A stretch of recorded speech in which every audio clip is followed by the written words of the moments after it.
A heartbreaking, unthinkable finish in Minnesota as the Saints' playoff run ends in stunning fashion on a 61-yard touchdown pass. We'll have plenty of live reaction from Minneapolis. Plus, Steve Ensminger takes over an LSU offense that's in need of direction. And the Pelicans get a clutch overtime win on the road in New York City. This is the last word on sports. 4th Down on 4 starts now.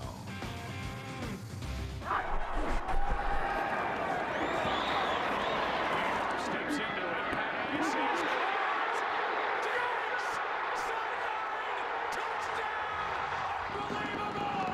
Vikings win it! It'll go down as one of the most stunning endings to a playoff game in NFL history, certainly in Saints history. Minnesota ends the Saints' playoff run on a prayer, which is what makes it so hard to take. But the offseason begins now. I'm Doug Mouton. Welcome to 4th Down on 4. And even though he's a free agent and he makes $39 tomorrow, Drew Brees talked after the game like a guy who expects to be back in black and gold next season. Brees was not great in the first half, and he got unlucky on this one. Everson Griffith bats it with his back turned to the play. It's a pick, a terrible first half. But Brees dialed in the second half and showed why the Saints need him back. He hit Mike Thomas twice for touchdowns until this, and you'll see it a lot, unfortunately. Stephon Diggs with a miracle. The Vikings knocked the Saints out.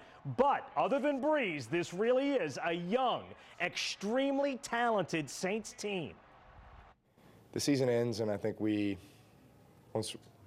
this one will sting, like I said, but when you reflect on, the season itself and what we were able to accomplish and some of the memories that were made and relationships that were built and just the way that, this team came together, man, it really leaves me excited about the future for Saints football, especially when I think about this window here over the next few years. This will take a while to get over, but at some point it'll pass. It'll take a little bit of time, but I thought overall I was proud of the fight, the way we played and responded in the second half. We dug ourselves in a hole in the first half, but in the end, we came up short. Certainly a tough way to end. Andrew Doak joins us live at US Bank Stadium in Minneapolis. Andrew, we're still trying to figure out what we saw. How would you describe the reaction there? Bedlam. That was one of the toughest locker rooms I've probably ever walked into in my life. And when you talk with the Saints players, it was because they knew what they had. I kind of joked with our photographer, Adam Ney. Brees probably wanted the Vikings to score that last field goal before he went down and marched with a game-winning drive, what it seemed like at the time. With 1:29 left on the clock, he was silly good. Surgical precision. The 4th and 10 conversion to Willie Snead. Ice was in his veins. And when Will Lutz knocked through that 43-yarder, I don't think there was a person in the building that didn't think that Drew Brees just won that game until he didn't. Drew's one of the greatest of all time, and as a lineman, all you have to think is, hey, just give him time, and he's going to make something happen, and he did. He let us down within range, and just so automatic with everything he does, and it's just great to have that type of person in commanding the field. So we're absolutely confident that we're going to go down there and score. And when Diggs scored on his 61-yard walk-off touchdown, the players were probably more surprised than anyone in the building. And why it stung so much, Ted Ginn probably put it best. You can never guarantee that you'll be in this position again. You always know that the team ain't going to be the same next year, and that's kind of like the biggest deal. So you try to get it done with the guys that you have in the locker room right now, and we had a handful of guys here, man, that knew what we wanted to do and how we wanted to get it done, no matter if they was playing or not. And, we just got to get back to that. You always hear, there's still time left on the clock. The game's not over until the whistle blows and it's all zeros on the end. And it's what happened. Whenever you talk to me, I'm always a firm believer that, everything is for your good, for your own good. No matter what it is, positive or negative, it's always for your own good. The wins, obviously, are going to give you confidence. The losses, they're going to teach you a great lesson. And no doubt they have a young core here. The Saints feel like the future is bright. Our office probably had the mouse over the tickets to go to Philadelphia next weekend. Still a little bit shell-shocked, but about an hour ago we caught up with Cox Sports' Mike Neighbors to break this all down. Joined now by Mike Neighbors, CST Saints reporter. I'm a little bit shell-shocked after this game. Drew Brees admitted he was a little bit shell-shocked. It's going to take a while for this one to sink in. What were you thinking on the Saints' final offensive drive? It looked like Drew Brees had another vintage comeback performance. It seemed like the Saints had kind of put this in the bag. Well, if you believe in destiny, you thought the Saints would win this game. We've seen it over and over again with this football team. You go back to the Redskins game, the way they have made plays. I mean, Taysom Hill blocks a kick to set up a score, and then when he completed the 4th and 10 pass to Willie Snead, I thought to run the clock out, which basically they did, and kicked the field goal. And Drew Brees even said after the game, when you're up with 25 seconds left, you usually win football games. No doubt about it. I mean, look, it had moments this season where it just felt like when things would break the Saints' way, that's what you got to have sometimes in a championship season. Drew Brees, obviously a free agent after this season, he kept mentioning a window that he feels like he can still win a Super Bowl with the Saints. When he was asked if he sees that future happening here in New Orleans, he said, I do. How much more time do you feel like he has? I think it'll take care of itself. I know I talk to Drew Brees quite often after games, and he's told me he and Mickey Loomis have had good dialogue during the offseason. They didn't want it to be a distraction during the season, and it hasn't been. So I think it's kind of that written, that handshake under the table. They're going to work it out. Drew Brees had a great year. I know his numbers were down, but they were down back to the 09 season, which turned out pretty good for the Saints. So I think Drew Brees will be back in New Orleans next And these last two games, I mean, he stepped up to an elite level to play the way he was whenever they took certain things away offensively. Look, Marcus Williams, his hand was in his head, or his head was in his hands after that game. I mean, the guy was crying. He went for the money shot on Stephon Diggs, and he got burned. But a big sequence in the game was after that Michael Thomas touchdown. He has the interception, and if you don't get that, who knows where this game goes. But he had a lot of big plays in this game, and he's only a rookie. I mean, he has such a high ceiling ahead of him. This 2017 rookie class, you can make a case best in NFL history. Marcus Williams a part of it. You'll likely have the offensive and defensive rookies of the year, which has only happened one other time in NFL history. He's part of it. I know it's a tough play, but there's a lot more positive than negative on his resume. You always wonder, are we going to be as healthy as we were this year? Or Alvin Kamara and Mark Ingram going to have the same season that they had? Is Drew Brees going to have the season that he had? And sometimes when you get around 40, it turns off. Do you feel like a window's still there for this team with this nucleus that they can get a break their way maybe next year and still have another opportunity? No doubt about it. I mean, the last 3 years you're coming off a 7-9 season. You don't know if Sean Payton's going to be back. You have questions about Drew Brees. This time around, they win the division. They win a playoff game. Really should have won 2 playoff games. The bulk of this team is a young football team. You had over 10 players in injured reserve. This will be a good football team moving forward. I think you feel better about the Saints team than you have in 4 years. Absolutely, you feel better about this Saints team. I mean, look, it wasn't the season that they wanted, to finish the way that it did, but still a really good run this year. Here in Minneapolis, Andrew Doak, Doug, I'll send it back to you. Yeah, and Andrew, look, I got a lot of response on Twitter tonight. I listed all the Saints players who are 26 and younger. There's like 16 of them, and several people responded, but Drew Brees makes 39 tomorrow. How long do you think, from watching him, seeing what he looks like, the kind of condition he's in, how long do you think number 9 can go? I still think he's got at least a few more years. I'm a San Antonio Spurs fan, and watching Tim Duncan when he got to 40, I mean, it went really, really quick. But I mean, watching that final drive tonight was a thing of beauty from Drew Brees. I mean, that showed you right there, this guy's got stuff left in the tank, and that's what gives you hope for the future. He's got at least 1, 2, maybe even 3 years left. I don't know if he's going to make it to 45 like he wants to, but I think legitimately 40, 41, 42 could be a possibility. I agree with you completely, and I also think the Saints are closer to getting to a Super Bowl with here, and he knows that, than going someplace else, which is why I don't think there's any doubt he's back here. But when you look at those guys under 26, 4 starting offensive linemen, that's Armstead, Warford, Pete, Ramczyk, all under 26, all under contract, 5 DBs, that's Lattimore, P.J. Williams, Crawford, Von Bell, and Marcus Williams, all under 26. And those are position groups where it's hard to find guys. To me, that's where the nucleus of this team starts, right? And when it comes to Mickey Loomis and Jeff Ireland, even Sean Payton, the job that they've done over the draft and free agency, it's put them in position to be able to win. And maybe if Drew Brees had a season, another 7-9 season, maybe he would legitimately be looking somewhere else. But because of that potential, and not even just potential, because of the result that you saw in the talent with the players that they have, that they've brought in, particularly through the draft, that's why Drew Brees wants to be here in New Orleans and why the future's still bright. Future's still bright, and it's bright immediately. Good stuff, Andrew. We are back with more 4th Down on 4 in a minute.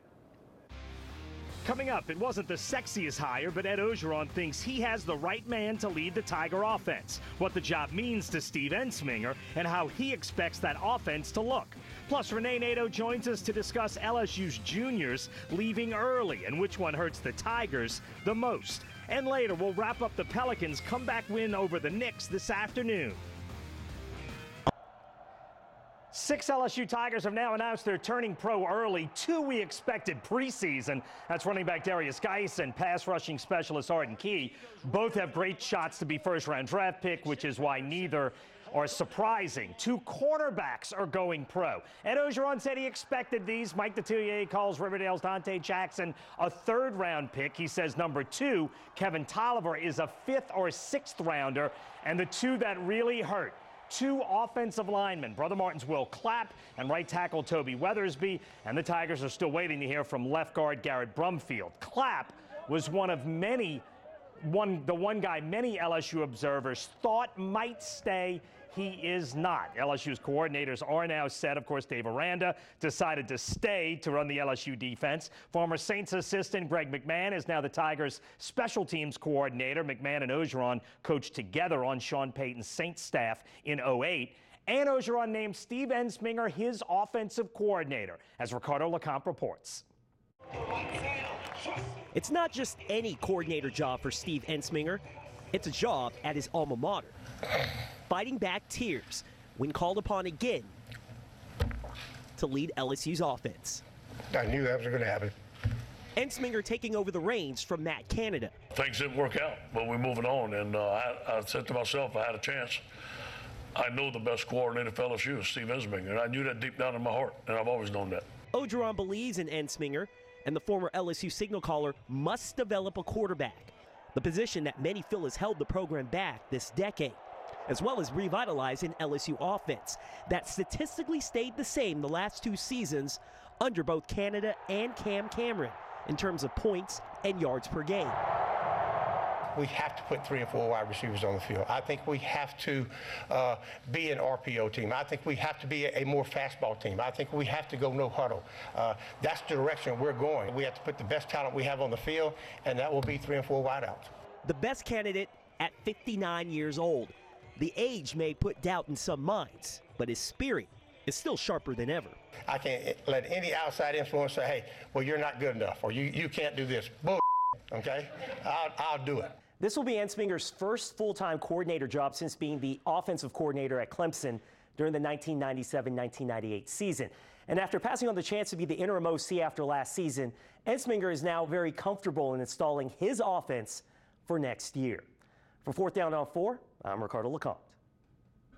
All right, thanks, Ricardo, and joined by our good friend Renee Nato, former LSU Tiger Renee Nato. All right, are you surprised with the amount of venom that you hear from a certain sizable group of the LSU community towards Steve Ensminger? The reaction, how do you judge that? Well, you know, I'm not surprised, Doug, because it wasn't a sexy hire that they were expecting after getting Canada and Dave Aranda.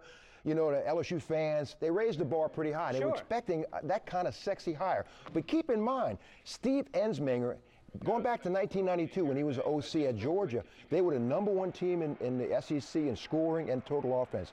You give him some weapons, and Steve Ensminger is a pretty good offensive coordinator. Now, this does go back to kind of the Cam Cameron and Les Miles kind of hire that's close, and I think that's what's got people irritated a little bit. Is this Ed Orgeron just making a move to have guys around him, almost saying, look, if I'm going to go down, I'm going to go down with guys that I trust? Is this him just hiring a guy he trusts because If he's going to fail, he's going to fail with his guys? Well, after the last hire with Matt Canada, I think it taught him a lesson. Sure. And he feels like you want to bring people who are close to me. Canada, there was a division there from the get-go. And I think he feels more comfortable now with Steve Ensminger and somebody from his family, his group, if you will. But Steve Ensminger is really not a bad hire. It's just not the hire that people anticipated. Right. And what about Greg McMahon, the former Saints special teams coach? What do you make of that? Oh, he's going to be a great addition. And he was a very good special teams coach for a long time in the NFL. We had him down here. Both of you and I both know him very well. And he's going to do a really good job. And he's already, and people say about the place kicking and stuff. Place kicking's place kicking. Sure. A special teams coach. You can't kick for the guy. You can't kick for him. But he's going to do a good job, and he'll make some subtle changes that'll, I think, would be big. A lot of Tigers going pro. To me, the one that you really hope, you weren't going to keep Geis or Arden Key. I mean, that was silly. The one you hoped to keep was Will Clapp, the kid from Brother Martin, who was a terrific offensive lineman. The LSU had a shot to keep him. They didn't. What do you make of that one? That was a huge loss because he was a quarterback of that offensive line. No doubt. Everything starts with the offensive line. A 3-year starter, two-time All-SEC guy, all-academic kind of guy, very smart. And I think he made it for the right reasons. He graduated. He's had some injury problems. He's healthy right now, and I think this is a time for him to go. I know fans don't want to hear that, but he made a good, solid move for his family and himself. No doubt. You can't blame a guy for going pro. I mean, you're in college to get a job, and he's got a chance to – I think he plays in the NFL for 10 years, so I could never argue a kid wanting to do that. But it certainly hurts LSU. 9 wins this season, a tough schedule next season. When you start – crystal ball in next year, it's a tough road, isn't it? Well, it is, Doug. But again, I can see this offense going with 2 quarterbacks in some way, shape, or form. Miles Brennan and Lowell Narcisse. Lowell Narcisse is going to have packages, and whether he starts or not, you're going to see 2 quarterbacks because I think Steve Ensminger can somehow intertwine those 2 guys into a solid quarterbacks. Can they be better than this past season? Well, they're going to have to be if they're going to win 8 or 9 games. But that offensive line is going to be has the potential of being really good, bringing those 2 junior college kids in who are real penciled in to start right away. The defense is going to be a little bit older with Lachar Lawrence leading the charge and Devin White.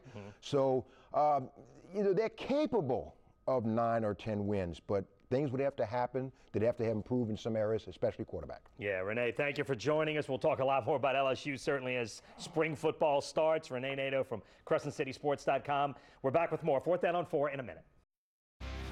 Still ahead, the Pelicans have been up and down as of late, but today they got an overtime win on the road in New York, thanks to 48 points from Anthony Davis. We'll get Alvin Gentry's reaction to the victory when we come back. Sometimes Anthony Davis is just good enough to will the Pelicans to a win. That was sort of the case this afternoon. Davis poured in 48, but the Knicks were the better team for 3 quarters. Second quarter, 2 former Pelicans team up for New York. That's Jared Jack to Lance Thomas. Knicks by 9 at halftime. Then under 10 minutes to go, the Knicks still in control. Michael Beasley to Kylo Quinn. The Knicks had a 12-point lead with 9 minutes to go in the game. Then back come the Pelicans. DeMarcus Cousins to E'Twaun Moore for 3. New Orleans was within 6 with 4 minutes to go. They were down 2 in the final 10 seconds. Cousins inside to Anthony Davis. Davis would not be denied. 109-109 headed to overtime. And then under 2 minutes to go in overtime, Drew Holiday. Nice move there to put the Pelicans ahead to stay. Holiday had 31 points today. New Orleans gets a clutch road win the final. 123-118 over the Knicks. I thought our transition defense was atrocious. They had, I think, 17 transition points in the first half. And then I thought we began to play some and then locked in defensively more so than anything. We were a little bit too loose. We ran into the ball. And then I think all of that changed in about really the middle of the 3rd quarter and then the 4th quarter in overtime. I thought we were really good defensively. Yes, they were. And check out how tight it is in the West. Golden State, Houston, San Antonio, and Minnesota are the top 4. So you're looking at 5, 6, 7, 8, and 9. New Orleans right now sits at 6. They play 3 times this week. Back-to-back road games, which will be tough. They're at Boston on Tuesday, at Atlanta on Wednesday. The next home game, since we're officially in the Saints postseason, is Saturday. They'll host the Memphis Grizzlies in one they have to win. But then notice the Clippers sit 9th. They are 8-2 in their last 10. 5-9 are bunched tightly with the season now roughly halfway over. We're back with more 4th Down on 4 in a minute.